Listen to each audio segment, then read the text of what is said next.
The Strike Industries Mod 1 buttstock. Let's talk about it. When I was searching online, I couldn't really find a whole lot of reviews on this particular product, so I decided to buy it and do my own review on it.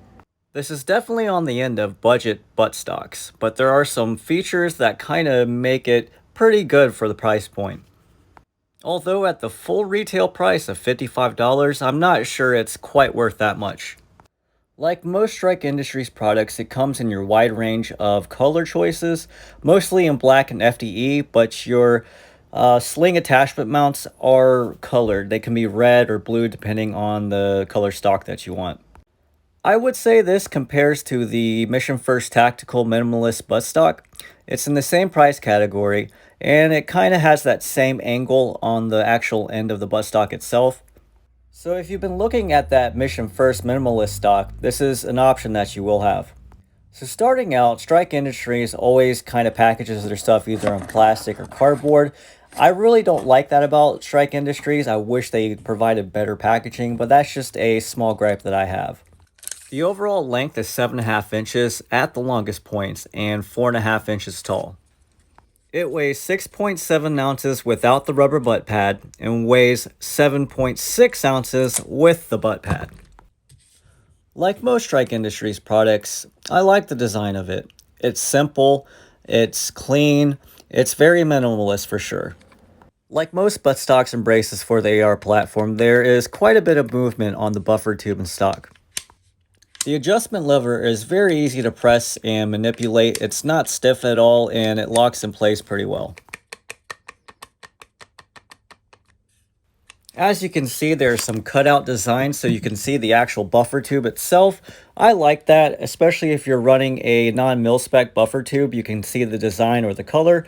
It's a neat feature on it.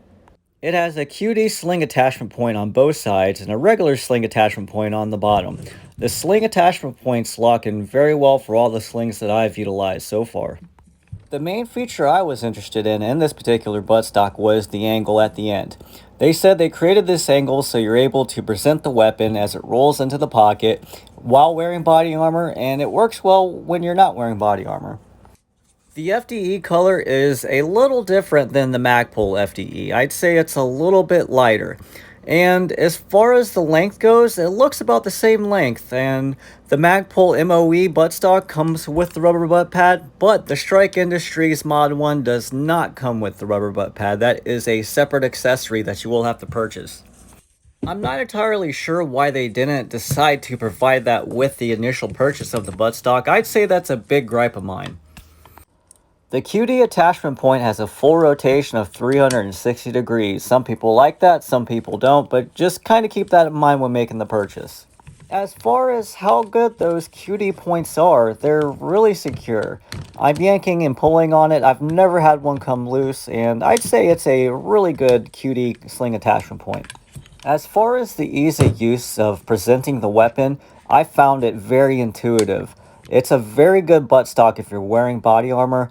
I'm going to show a video of myself wearing body armor with full plates, and you'll see how well it works when presenting the weapon and when you're trying to get a sight picture.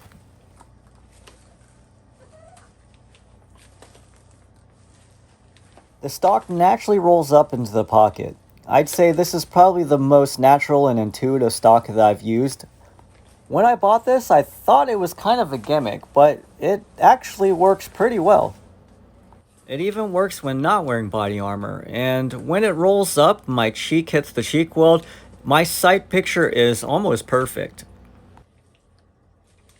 I've tried different thumb positions and finger positions and shooting left-handed, and it just works. So let's get into the price again. That full retail price at $55, I think that's right on the cusp of value as far as all the features and what this stock offers.